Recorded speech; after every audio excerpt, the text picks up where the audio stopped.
Investment in securities market are subjected to market risk. Read all related documents carefully before investing. The securities quoted are for illustration only and are not recommendatory. Registration granted by SEBI. Membership of a SEBI recognized supervisory body, if any, and certification from NISM is no way guarantee performance of the intermediary or provide any assurance of returns to investors. Hello friends, यहाँ पे अगर आप देखोगे तो आज फिर एक बार levels के एनालिसिस से आज आपका दिन कुछ ना कुछ आपने प्रॉफिट कमाया रहेगा। क्यों ऐसे मैं कह रहा हूँ? क्योंकि जो फ्राइडे के लेवल्स कहे गए थे आप वापस एक बार देख सकते हो। ये रहा निफ्टी का 15 मिनट्स का चार्ट और यहाँ पे कहा गया था कि 24,450 15 मिनट्स ग्रीन कैंडल क्लोजिंग अगर आ गया तो 24,580 के आसपास मार्केट जा सकता है।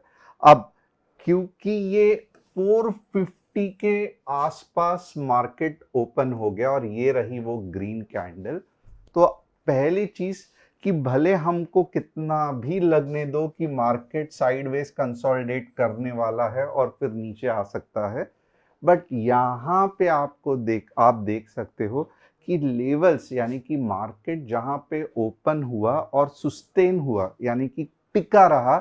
कैसे टिका रहा? जब ये ग्रीन कैंडल बनी तब मार्केट टिका रहा, ये हमें कंफर्मेशन मिल गया। और इसके लिए पुट का तो आज सवाल ही नहीं उठता है। 24,550 15 मिनट्स ग्रीन कैंडल क्लोजिंग, भले हमारा ये जो गोल्डन फिगर था 24,580 ये नहीं आया, बट अगर आप देखोगे तो लगभग 24,530 का मार्केट ने हाई कर दिया। इसके लिए हमेशा अगर आप देखोगे तो मैं यही कहता हूं, तो एक सबसे पहले हमें मार्केट का व्यू बनाना है। अगले दिन कौन से लेवल्स पे मार्केट ओपन होता है, अपनी पोजीशन मेंटेन करता है, ये 15 मिनट्स ग्रीन या रेड कैंडल से हमें समझ में आएगा। और अगर ऊपर के लेवल्स टिक गए तो फिर कितना भी हमें लगने दो कि मार्केट वॉर है, आज गिरेगा कल गिरेगा, बट वो लेवल्स मार्केट ने क्रॉस करके वहां पे पोजीशन बनाई, यही एक प्रूफ है कि मार्केट फिलहाल तो गिरने वाला नहीं है। तो इस तरीके से हमें पूरी कंसेप्ट, लेवल्स और मनी मैनेजमेंट और रिस्क मैनेजमेंट के साथ ऑप्शंस में ट्रेड करना है। रीजन बहुत सिंपल है, ताकि हमारा लॉस कम हो और प्रॉफिट बढ़ जाए। अब बहुत सारे लोग गड़बड़ कर देते हैं, ओवरनाइट पोजीशन कैरी करते हैं, और आप देख सकते हो 2 या 3 दिन पोजीशन जब आप कैरी करते हो तो अगर मार्केट कुछ इस तरीके से साइडवेज मूवमेंट कर दिया तो आपका प्रीमियम पूरा का पूरा घट जाता है और मार्केट कितना भी ऊपर जाए पैसा नहीं बनता है। तो मेरा ये बार बार आपसे कहना है कि आप अगर बिगनर हो, मार्केट में बड़ा मूव नहीं एक्सपेक्ट कर रहे हो, तो ओवरनाइट पोजीशन मत कैरी करना। आज कॉल खरीदा है परसों बेचूंगा, ये सब नहीं। और खास करके निफ्टी के वीकली एक्सपायरी में इस तरीके से मार्केट आपको बिल्कुल भी हेल्प नहीं करेगा और आप जितना भी ऑप्शंस में पैसा डालोगे आपका लॉस बढ़ते जाएगा। अब बहुत सारे लोग नए हैं, मेरे बारे में नहीं जानते हैं। मेरा नाम तुषार घोने है। हर शाम मैं आता हूँ निफ्टी बैंक निफ्टी का एनालिसिस करने के लिए। इसके लिए बहुत इंपॉर्टेंट है कि आप चैनल को सब्सक्राइब, बेल बटन को हिट और डिस्क्रिप्शन में जो व्हाट्सएप कम्युनिटी की लिंक है उसे क्लिक करके हमारे व्हाट्सएप कम्युनिटी का हिस्सा बन सकते हो। ये रही वो व्हाट्सएप कम्युनिटी। जैसे कि व्हाट्सएप कम्युनिटी क्यों ज्वाइन करना है, मॉर्निंग की मूव और मॉर्निंग के लेवल्स आ गए, उसके बाद दिन भर में क्या करना है ये आपको कहाँ पे पता चलेगा, ये आपको व्हाट्सएप कम्युनिटी में पता चलेगा। इसकी लिंक डिस्क्रिप्शन में दी गई है। अब कल के लिए मार्केट बहुत ज़्यादा इंटरेस्टिंग है, तो थोड़े समय के बाद एक्सप्लेन करूंगा कि कल मार्केट में बड़ा मूव आ सकता है कि नहीं आ सकता। यहाँ पे अगर आप देखोगे, जैसे मैं हर बार कहता हूँ कि ओवरनाइट पोजीशन मत कैरी करो। लूजिंग ट्रेड यानी कि आपने अगर 100 का एक कॉल या पुट खरीदा है, वो 50 पे आ गया, उस पे एवरेज मत करना, बहुत बड़ा लॉस होने के चांसेस है। ट्रेड हमेशा स्टॉप लॉस के साथ लगाना, और स्टॉप लॉस दिमाग में नहीं, अपने अकाउंट पे लगाना। अगर आप ये 3 चीज़ फॉलो करोगे तो आपके लॉस छोटे-छोटे होंगे, और अगर लॉस छोटे हो रहे हैं तो 1 या 2 या 3 दिन के बाद एक बड़ा प्रॉफ़िट आपके पूरे लॉस भर के निकालेगा और आपको पैसा भी कमा के देगा। अगर आप चाहते हो आपके कोई स्टॉक्स का एनालिसिस मैं करूं, तो यहाँ पे आप देख सकते हो कि लोगों ने क्या क्या रिक्वेस्ट किया है। IDFC first, Jupiter wagons, AREM, तो आप भी कमेंट कर सकते हो। हमारी जो टीम है वो यहाँ से कमेंट सेक्शन से पकड़ के यहाँ पे आपका कमेंट ला देगी। Top news of the day क्या है? US seeks better access to Indian market in sectors like dairy and automobiles, while India pushes for entry in electronics and pharmaceuticals। अब ये टैरिफ का चक्कर कितना भी चलने दो, बट एक बात तो तय है कि कंपेयर टू बाकी के कंट्रीज, इंडिया यूएस के साथ बहुत जल्द समझौता करने वाली है, और टैरिफ जो है वो बेरेबल है, यानी कि जो यूएस टैरिफ का इम्पैक्ट है वो इंडियन इकोनॉमी पे कम से कम इम्पैक्ट है, जिसके कारण इंडिया का जो ग्रोथ है वो बहुत अच्छा हो सकता है। India manufacturing PMI rose to 10-month high of 58.2, अच्छे न्यूज है। Driven by robust export orders and production growth, ये भी बहुत बढ़िया है। Export orders for Indian manufacturers surge at second fastest pace in 14 years, signalling shifting global supply chain. तो ये export जिस तरीके से इंडिया का बढ़ रहा है, ये एक संकेत है कि जो ग्लोबल सप्लाई चेन है वो अब धीरे धीरे चाइना से हटके इंडिया की तरफ आ रही है। ये हमारा कस्टमर सपोर्ट नंबर है। हम कोई भी अकाउंट हैंडलिंग, प्रॉफिट शेयरिंग नहीं करते हैं, ये सब गवर्नमेंट से अलाउड नहीं है। तो फ्रॉड लोगों से बचना, हमारा ये व्हाट्सअप नंबर है, यहाँ पे आप हमें व्हाट्सअप करोगे, और आपको चाहिए कि हमारी टीम से बात करें तो ये व्हाट्सअप पे ही आप रिक्वेस्ट करोगे, हमारी टीम आपको कॉल करेगी। अब देखते हैं कि निफ्टी का एनालिसिस क्या बनता है कल के लिए, बट सबसे पहले क्या करेंगे 15 मिनट्स में, क्योंकि मार्केट साइडवेज जा रहा है, समझ में नहीं आ रहा है कि ये क्या गड़बड़ चल रही है मार्केट में। तो थोड़ा सा क्या करेंगे, व्हेनेवर इन कंफ्यूजन, मैं हमेशा कहता हूं लोगों से, स्टूडेंट से, कि आप एक टाइम फ्रेम या 2 टाइम फ्रेम ऊपर जाओ। अगर 15 मिनट्स में कंफ्यूजन है, आवरली चार्ट्स देखो। आवरली चार्ट्स में भी कुछ समझ में नहीं आ रहा है, डेली चार्ट्स देखो। डेली चार्ट्स में भी कॉन्फिडेंस लो हो रहा है, वीकली चार्ट्स देखो। मंथली चार्ट देखने में भी बिल्कुल भी हिचकिच मत करना, क्योंकि मंथली चार्ट्स तक निफ्टी बहुत अच्छे से अपना पैटर्न बनाती है। अब यहाँ पे देखो, फिलहाल तो मैंने डेली चार्ट बनाया है, बट अगर मुझे डेली चार्ट समझ में नहीं आ रहा है, मैं वीकली चार्ट में देखूं, तो यहाँ पे अगर आप देखोगे ना, एक चीज तो समझ में आ रही है वीकली चार्ट्स में, कि ये जो है वो रेजिस्टेंस का जोन है। कौन सा रेजिस्टेंस का जोन है? लगभग 24,830। तो 24,830 से लेके 24,780, यहाँ पे मार्केट टर्बुलेंस में जाएगा, यानी कि बहुत ज़्यादा सेलिंग ये जोन में आने के चांसेस है। तो फिलहाल के लिए मार्केट अभी भी बुलिश है वीकली चार्ट्स में। क्यों ऐसे समझ में आ रहा है? क्योंकि आप देख सकते हो यहां से जो नॉन स्टॉप वेव चालू हुई है, ये रुकने का नाम नहीं ले रही है। क्या वीकली चार्ट में रेड कैंडल बना है कुछ इस तरीके से? अगर ये रेड कैंडल बनता,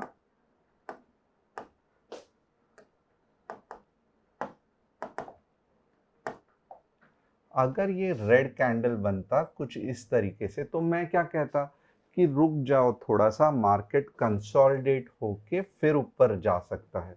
बट यहाँ पे आप देखोगे तो बिल्कुल भी अभी तक रेड कैंडल नहीं बनी है। इसका मतलब क्या है? तो ये जो रैली यहाँ से, यानी कि 22,000 से चालू हुई है वीकली चार्ट में, ये अभी भी इंटैक्ट है, अभी भी इसमें दम है।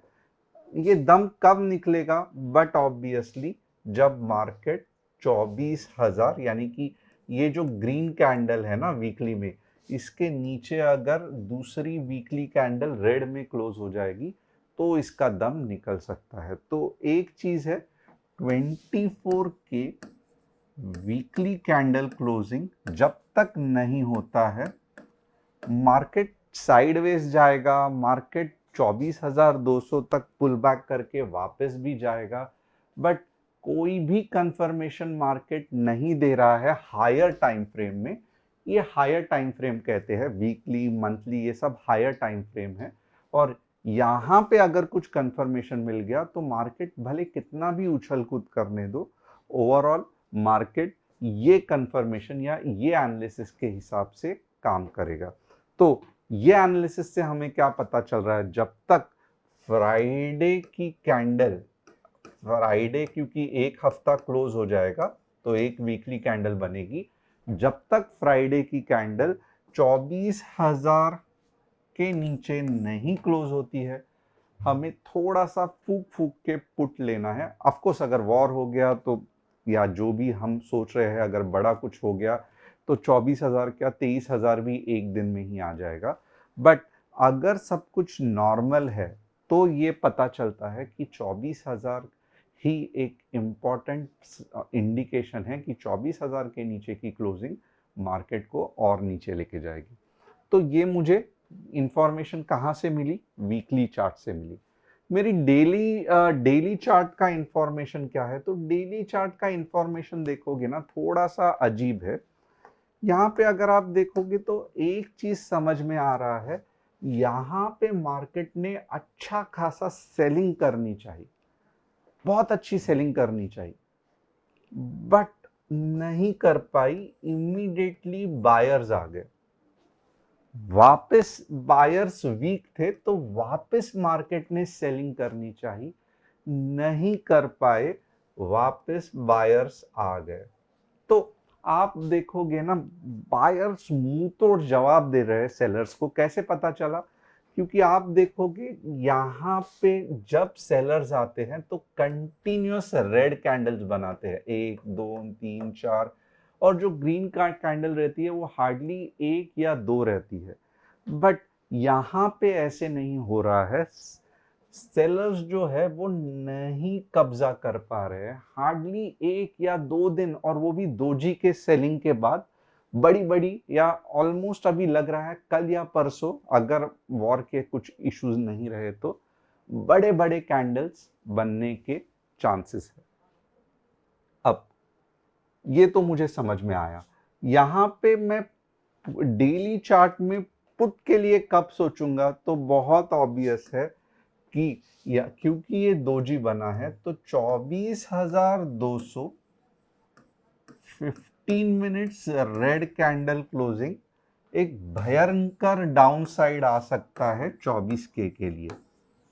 तो अगर 24,200 के नीचे अगर आपको मार्केट दिख रहा है, proper 15 minutes red candle closing हो रही है, तो आप एक अच्छी सी डाउन साइड वाली रैली आराम से कैप्चर कर सकते हो। इतना ध्यान में रखना। ये एनालिसिस मैंने कहां से किया? डेली चार्ट से किया। वीकली चार्ट में क्या पता चला? 24,000 फ्राइडे को अगर मार्केट नीचे आता है तो अच्छा खासा नीचे जाएगा। अब क्या इससे हम कल के लिए ट्रेड कर सकते हैं? बिल्कुल भी नहीं। कल के लिए ट्रेड करना है तो मुझे क्या करना पड़ेगा? मुझे 15 मिनट्स का चार्ट देखना पड़ेगा। 15 मिनट्स में मैं क्या देखूंगा? तो 15 मिनट्स में मैं लेवल्स देखूंगा। यहाँ पे लेवल्स क्या है? 24,380 15 मिनट्स रेड कैंडल क्लोजिंग कहाँ तक लेके जा सकती है? 24,320 या 310 के पास। क्या इससे नीचे जा सकता है? डेफिनेटली जा सकता है, बट यहाँ पे मैं आपको अननेसेसरीली तकलीफ या कंफ्यूजन नहीं करूंगा। आप व्हाट्सएप कम्युनिटी देख सकते हो। मैं ऊपर का ट्रेड अब कहाँ पे लूंगा?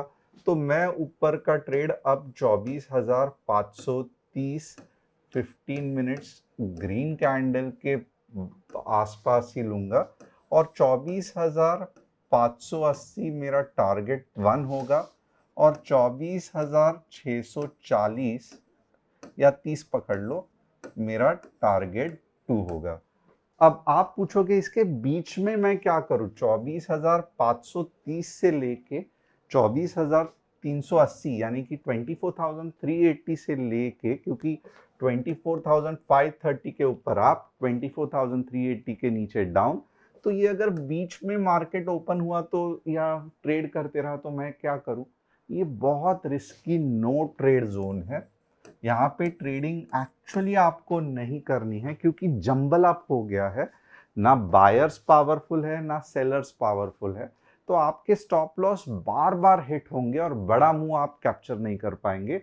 इसके लिए आप ट्रेड कब करोगे? आप ट्रेड तभी ही करोगे जब इसके नीचे 24,380 15 मिनट्स रेड कैंडल के नीचे पुट और 24,530 15 मिनट्स ग्रीन कैंडल के ऊपर कॉल। और दो टारगेट, टारगेट 1, टारगेट 2, यहां के लिए एक ही टारगेट। बट यहां पे कैसा है कि अगर ये आ गया तो नीचे जाने के चांसेस बहुत अच्छे हैं, तो व्हाट्सएप कम्युनिटी में हम सेकंड एनालिसिस बता सकते हैं। बैंक निफ्टी के लिए कैसे ट्रेड करना है? तो बैंक निफ्टी के लिए अगर आप देखोगे, रेंज में अटकी हुई है बैंक निफ्टी, तो मैं यही कहूंगा 55,200 15 मिनट्स ग्रीन कैंडल क्लोजिंग 55,400 लेके जा सकता है, और 54,700 15 मिनट्स रेड कैंडल क्लोजिंग 54,400 तक आपको लेके जा सकता है। तो ये बैंक निफ्टी के लेवल्स हुए। अब हम देखेंगे आईडीएफसी फर्स्ट। आईडीएफसी फर्स्ट कुछ दिनों पहले एनालिसिस किया था, ट्राई कर रहा है ऊपर जाने का, बट मोस्टली जिस तरीके से ये वाले वेव का पूरा रिट्रेसमेंट हो गया है, तो दिक्कत है। मैं कहूँगा साइडवेज बहुत समय के लिए जाने के चांसेस है, तो ज़्यादा एक्सपेक्ट मत करना। वीकनेस पूरी तरीके से छलक रहा है स्टॉक पे। जुपिटर वैगन, ये जो स्टॉक है, ये एक बड़े मूव के बाद वापस रिट्रेस हो गया है, और आप देखोगे सभी रेलवे स्टॉक्स के यही दिक्कत है। तो जुपिटर वैगन मेरा मानना है कि 400 के बाद ही 600 या 700 तक जा सकता है। जब तक 400 नहीं आता है वीकनेस बरकरार रहेगा। और फाइनली AREM, सेम प्रॉब्लम है, बहुत वीक स्टॉक है, तो साइडवेज जाने के चांसेस ज़्यादा है कंपेयर टू ऊपर या नीचे, तो ये भी स्टॉक इतना सही नहीं है। तो होप आपको एनालिसिस पसंद आया रहेगा। चैनल को सब्सक्राइब, बेल बटन को हिट, और डिस्क्रिप्शन में जो व्हाट्सएप कम्युनिटी की लिंक है उसे क्लिक करके आप हमारे फैमिली का हिस्सा बन सकते हो।